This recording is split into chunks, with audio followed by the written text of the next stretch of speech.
de aquí. Le damos las gracias a todos por estar aquí, por participar, disculpar a Alejandro que está preparando la vigilia de esta noche y Jorge que ha tenido pues compromisos parroquiales en el hospital y ha tenido que ausentarse. Pero vamos a empezar este poquito tiempo que nos va quedando y si les parece, dejo ahí en el aire algo de todos estamos aquí dando los nuevos métodos para la nueva evangelización, pues cómo se puede hacer despertar a la fe a alejados o cristianos por rutina en el contexto actual de nuestra sociedad donde está de moda que lo no religioso, el no pertenecer a la iglesia. ¿Quién rompe el hielo?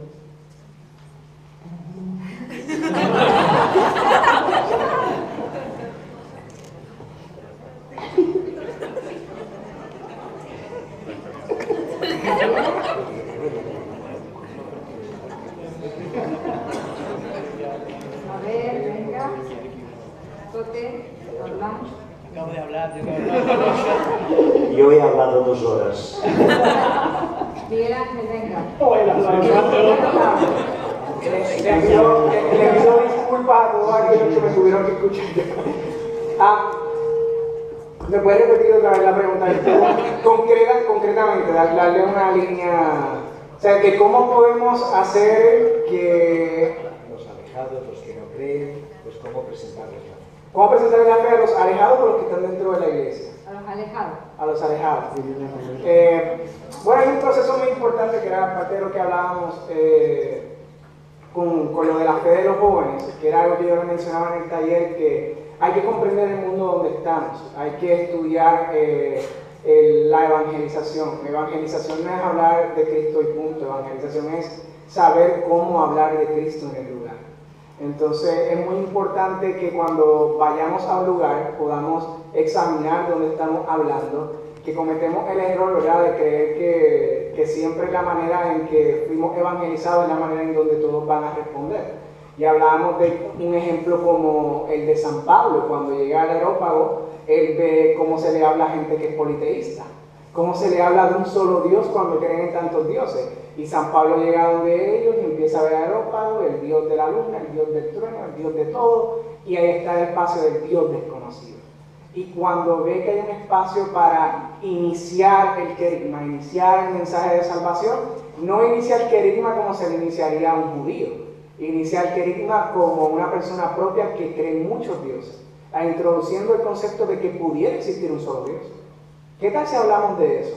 Entonces, saber siempre a quién se le habla y no pretender, que era algo que Francisco hablaba a comienzos del año, no pretendamos que la gente sea convertida bajo el método que nosotros fuimos convertidos. Hay muchas sociedades, y dentro de las sociedades muchas subculturas, y dentro de las subculturas, tribus de las subculturas. Entonces hay demasiados detalles que hay que analizar, y nosotros pues tenemos la sabiduría y el entendimiento de parte de Dios, y como decía Jesús, tener la astucia de la serpiente.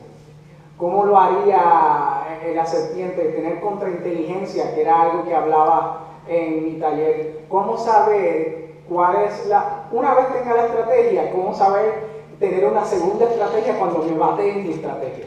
Entonces todo se trata de estudiar al sector y luego de estudiar al sector pedir al Espíritu que después del entendimiento te dé la fuerza para ejecutar.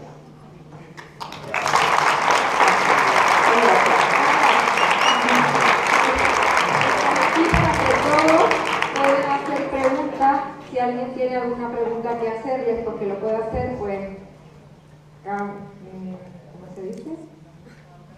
Responder inquietudes. Si alguien se le ha quedado en el taller o quiere conocer de otro taller que no pudo hacer, pues el que quiera. ¿Alguien tiene alguna pregunta? No, Juan Pedro.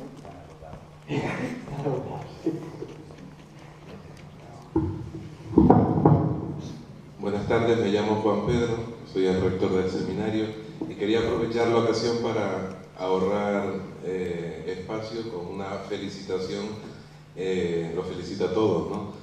Y aprovecho para decirles que me ha llamado significativamente la atención que desde el primer día un tema que se reitera es la palabra discernimiento. ahora mismo la hablaba, ¿no? Discernir cómo decir a quién le decimos, ¿no? Claro, la nueva evangelización, hay que pedirle a Dios que bendiga a las personas, y entre las personas Dios llama, a todos nos llama por el bautismo, pero el ministerio ordenado tiene una importancia especial. Hace un ratito, con esto de ser el rector del seminario, alguien me decía, ¿no te parece que a los curas de la diócesis habría que pegarle fuego, no? Me lo decía con cariño. Yo entendía detrás de esa pregunta otra que les quiero decir a ustedes. Dado que es importante este tema, dado que la nueva evangelización exige conversión pastoral y que el corazón de un presbítero, de un párroco, de un sacerdote es tan importante en este proceso, ¿cómo? Claro, Dios tiene su modo y rezamos por ello, pero la delegación para el clero de la diócesis, el obispo, ¿qué podríamos hacer para encender con pasión de primer anuncio y apostólica el corazón de un sacerdote? Recuerdo que don Bernardo nos dio clase en 1989, 1990, de pastoral al curso, y nos decía, ustedes no piensen que se van a formar para curas de la década de los 90, porque esa década concluye en el 2000. Se tienen que formar para estar al servicio del pueblo de Dios todos los años de la vida. Cualquier cambio en la vida social, pues les tiene que encontrar a ustedes adaptables, ¿no? En este momento, la hora de los laicos, el Papa Francisco, Evangelium Gaudium, en este momento, ¿cómo encender el corazón de...? Yo quisiera empezar, pero yo creo que hay mucha gente que puede decir muchas cosas, contando una experiencia de Francia.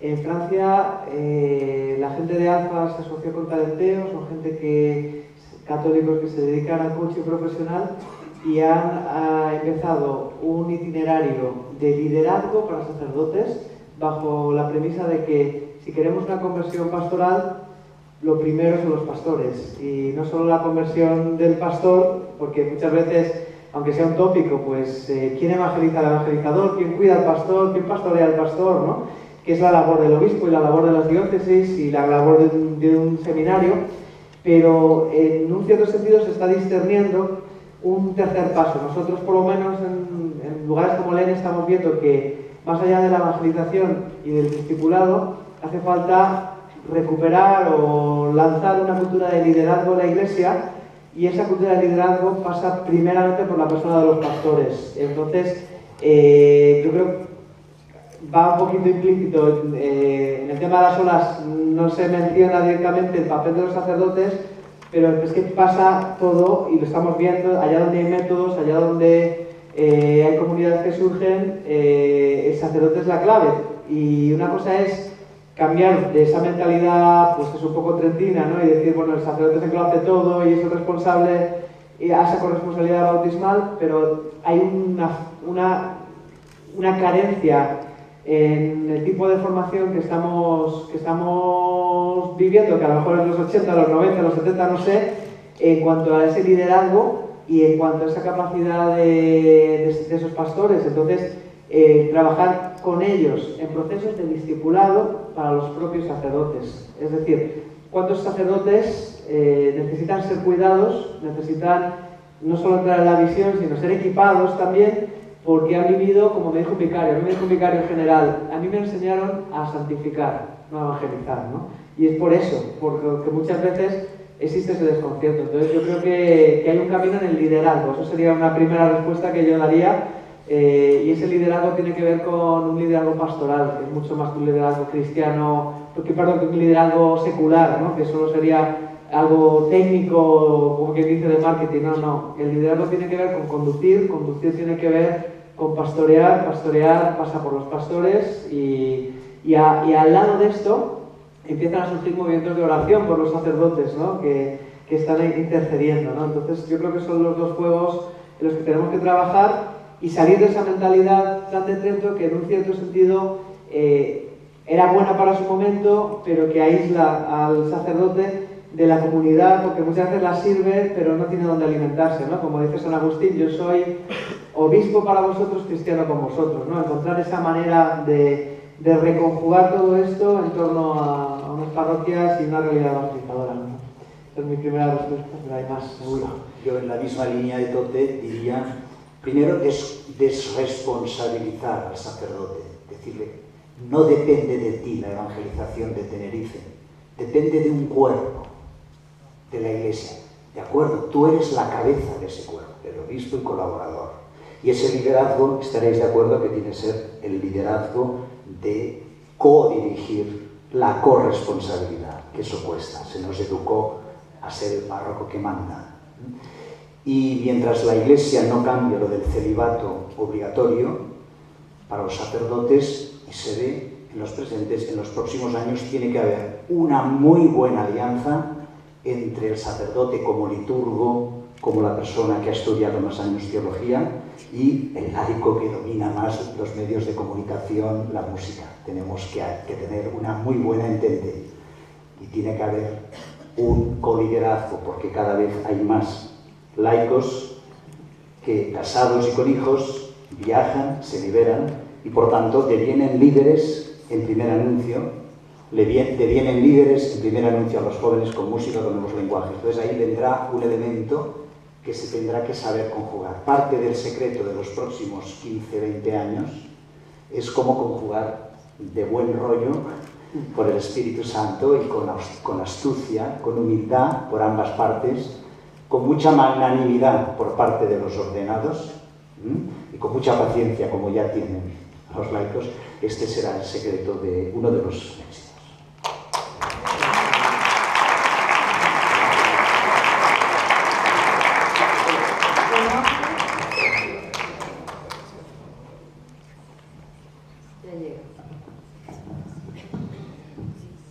A mí me parece que el tema de la reduplicación de la que hablaba Morlan, y ha aparecido también en otros muchos, yo creo que eso habría que trabajarlo en profundidad. Que llegue a la conciencia de los creyentes que uno tiene que hacerse cargo de otros y que conecta con un tema de la acción católica cuando se hablaba del equipo de acción. Una persona encargada de tres, que conoce, que quiere, por lo que reza, etcétera, etcétera. Un grupo que no se reproduce en 4 o 5 años es un grupo que se mira al ombligo del grupo, que puede ser muy diverso. A mí me parece que eso sería un tema importante a desarrollar explícitamente en este tema de la nueva evangelización. Bien. Yo pregunto, ¿qué les parece? Yo como lancé la idea, totalmente de acuerdo. Gracias por el apoyo.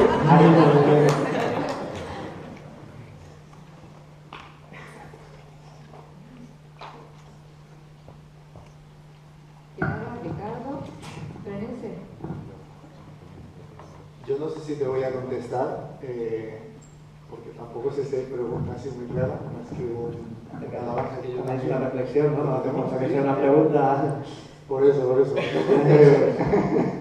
Pero bueno, cogiendo un poco eso, y igual a lo mejor también respondiendo un poco a la pregunta anterior o al comentario anterior, yo también estoy muy convencido de que la Iglesia tiene que trabajar hacia una misión compartida, ¿vale? Una misión compartida entre laicos y sacerdotes, pero sobre todo, y también enlazando, y así ya me suelto en todo, contestando a la primera pregunta de todas, y un poco del hilo de lo que yo he intentado transmitir en mi taller, creo que tenemos que ir a la base, creo que tenemos que ir a las cosas sencillas. Entonces, venimos de una evangelización, de una iglesia que se forjó en un momento muy complicado y se forjó por personas que no hicieron unos grandes estudios, ni tuvieron al mejor de los maestros, ¿no? Pero se forjaron, yo creo que en una escuela de la vida, en una escuela de la sencillez, en una escuela de lo rutinario, en una escuela del día a día. Y yo creo que tenemos que tirar hacia eso, ¿no? Tenemos que cuidarnos, tenemos que mirarnos hacia adentro. Yo creo que Xavier lo decía también un poco ayer, ¿no? Que a lo mejor nos estamos fijando mucho en cómo llegar a los alejados, pero no nos damos cuenta en cómo estamos nosotros como iglesia espiritualmente. A lo mejor tenemos que hacer un proceso de ver en qué momento estamos, de ver cómo yo tengo esa evangelización, porque al final va a ser imposible que si yo de verdad he sentido a Cristo resucitado en mi vida, no de luz de Cristo resucitado, ¿no? Entonces tendré que esforzarme por ver cómo he visto yo a Cristo resucitado en mi vida. Y en las parroquias, con los grupos parroquiales, yo creo que pasa un poco lo mismo, ¿no? A lo mejor estamos demasiado preocupados de que somos pocos cuando no nos damos cuenta de si de verdad estamos viviendo bien la evangelización, ¿no? Si estamos viviendo bien nuestra fe dentro de la iglesia, estamos viviendo bien nuestra fe dentro de nuestros grupos, ¿no? Porque al final eso es potenciador.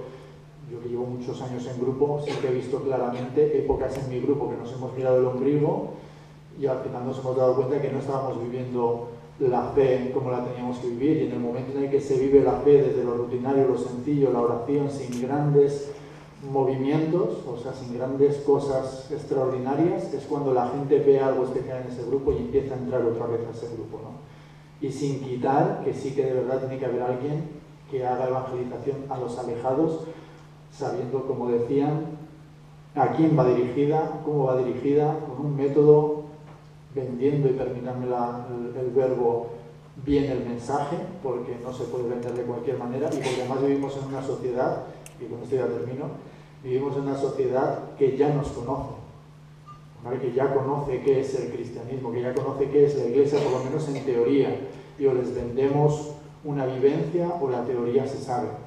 Entonces ahí hay que ir sobre todo eso, hacia la vivencia, hacia el día a día, hacia lo sencillo, hacia lo tranquilo.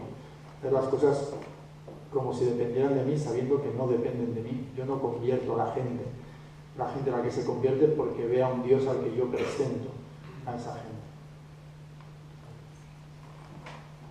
¿Alguien más quiere apuntar algo?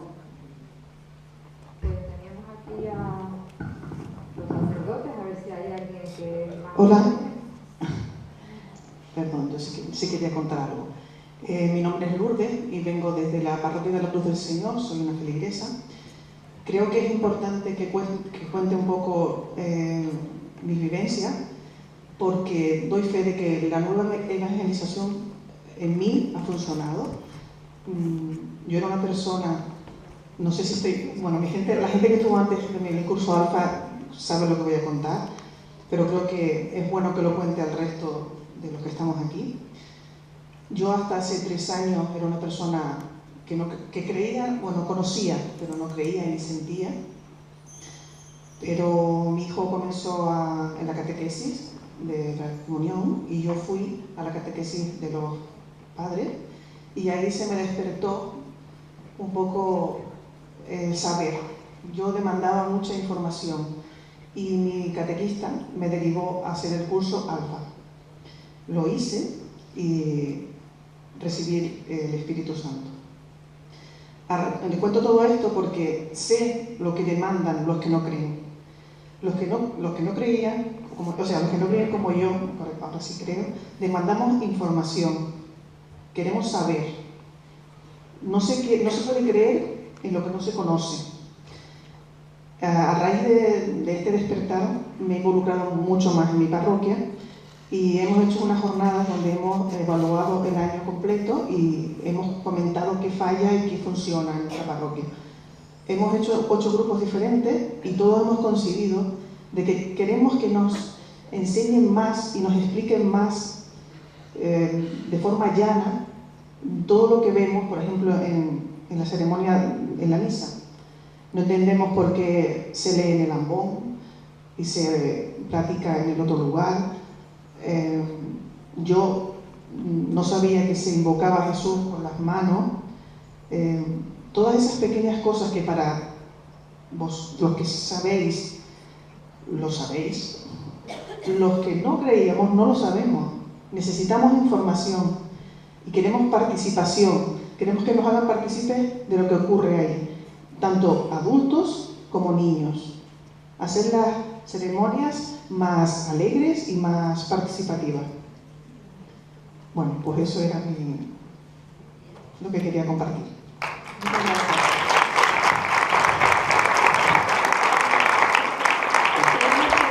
Realmente se está dando la información de lo que se demanda o estamos fallando en algo y tendríamos que cambiar o mejorar? A lo que decía ella. Yo creo que Tote lo ha dicho muy bien. Primero es el primer anuncio, puede ir precedido de un poquito más de información sobre Jesús, de alguna manera es una vivencia que tiene que saber, y luego viene el discipulado o el itinerario, que es por lo menos 2 o 3 años donde de una manera dosificada, tranquila, hay que recibir toda esa información, ese saber interpretar los símbolos de la liturgia, poder disfrutar en una Eucaristía, incluso aunque la diga un cura un poco soso, porque ya hemos aprendido a sentir la presencia del Señor. Es un tiempo para cada cosa, las 2 anillas de esta mañana, ¿no? El primer anuncio y el tiempo de discipulado, de aprendizaje. Tenemos que acostumbrar a pensar en estos términos, ¿eh? Entonces pueden haber diversos métodos de primer anuncio y diversos métodos de discipulado que se inspiran en el ritual de iniciación cristiana de adultos, que se inspiran en cómo se hacía un cristiano en los tiempos de los romanos, cuando eran adultos, ¿eh? Tenemos que nacer a esta idea que no se es cristiano patapam, de golpe, sino que tiene que haber ese momento de printing, de impacto, y luego tiene que haber el tiempo de maduración. Y luego viene la vida con la segunda conversión, porque toda la vida cristiana es una aventura, el discernimiento y todo eso. Vale, pues vamos ya un poquito de tiempo, tenemos una última palabra aquí de nuestro vicario general de la señora. No hace falta la presentación. Bueno, no sé. Enciende. Hola. Hacia arriba. Sí, hacia arriba, pero... Bueno, solo... Sí. La mía va dirigida a Tote. Me ha quedado una duda al final de tu intervención, que en general me ha gustado bastante, porque me ha parecido que has identificado primer anuncio y nueva evangelización en la parte final. No sé yo si esa identificación, no lo sé. Y una segunda cuestión también muy breve. Totalmente de acuerdo con que hay que fortalecer la fe, de hecho la nueva evangelización va a la revitalización de los que ya estamos en la iglesia, ¿no? Pero me parece que ha faltado también, porque si no puede generar una cierta frustración, el peso del contexto, que antes Miguel Ángel ahora decía muy bien, el contexto en el que nos encontramos, y la libertad de las personas para aceptar o no aceptar a Jesús, por mucha fe que uno tenga. Entonces yo creo que esos son factores, entre otros, que habría que tener en cuenta una realidad más compleja de cara a la iniciación cristiana y a la transmisión de la fe, que el tema de la libertad, gracias a Dios, siempre está presente, ¿no? El mismo Jesús no fue todo un camino de rosas, y eso yo creo que para no generar frustración es preciso mantenerlo en cuenta. Es verdad que ha habido un momento que he dicho eso, el primer anuncio, nueva evangelización, pero he dicho en rigor no es así, hay más cosas, ¿no? Es el primer paso. Es verdad que es un proceso y ahí yo creo que completa muy bien a esa panorámica que nos ha dado Xavier Morlans primero, ¿no? Y efectivamente no se puede identificar, pero yo pienso que primero hemos de pasar por el primer anuncio, y es la primera parte del recorrido, y que debemos cargar peso ahí, pero como también ha dicho Monsen Xavier, el riesgo que tenemos los que estamos haciendo evangelización es pensar que todo pasa por el primer anuncio cuando hay más aspectos, con lo cual completamente de acuerdo. Lo segundo, es verdad que el contexto y la libertad también están en el tema del primer anuncio. El primer anuncio va hasta el momento en el que yo anuncio y la persona responde. Podríamos estar transmitiendo la idea de que si no estamos evangelizando es porque estamos fallando, se desmoraliza y por lo tanto, si entiendo bien, habría que animar y decir, oye, que también es que la gente no quiere, hay algo aquí que está fallando, pero lo que nos está diciendo la Iglesia es que para evitar la autorreferencialidad y para empezar a caminar, la primera pregunta pasa por nosotros, la segunda será si responden, pero analíticamente, dice el lineamiento, no podemos analizar el problema de la evangelización extrínsecamente, como un problema del mundo que no cree. Tenemos que analizarlo primeramente intrínsecamente y luego viene el análisis extrínseco, responden o no responden. Y yo creo que en eso, sin querer, estamos cayendo en un cierto discurso de están muy mal las cosas, la gente no cree, a los jóvenes no les interesa. No iba por ahí eso. lo decía en la dinámica propia de creer, que hay que estar claro. uno como la otra persona tiene libre. Sí, no, ahí yo me quedo con que, como yo no he querido profundizar en eso, que ya está súper bien explicado, en eso, la dinámica tiene una respuesta y hasta ahí llega nuestro deber. Sí. A propósito del contexto, hay un dato importante, que es que por primera vez en la historia, el cristianismo puede ser realmente global. Porque hoy día no hay nadie que no vea por la televisión, por ejemplo, al Papa Francisco. Y por primera vez en la historia, en Europa, ser cristiano es una opción libre. En España, hace 35 o 40 años, era la única oferta. Esto es importante, tiene que ver con el contexto, tiene que ver con la manera como somos cristianos y tiene que ver con la manera como comunicar. Me parece que es importante este aspecto. Bueno, pues concluimos aquí la mesa redonda. Recuerden que tanto en Twitter como en Facebook como en la página web tienen colgados todos los contenidos que se han ido desarrollando en la jornada y que seguirán. Vamos ahora a dirigirnos hacia la capilla, donde tendremos la Eucaristía y luego pues a la cena para después concierto, ¿vale?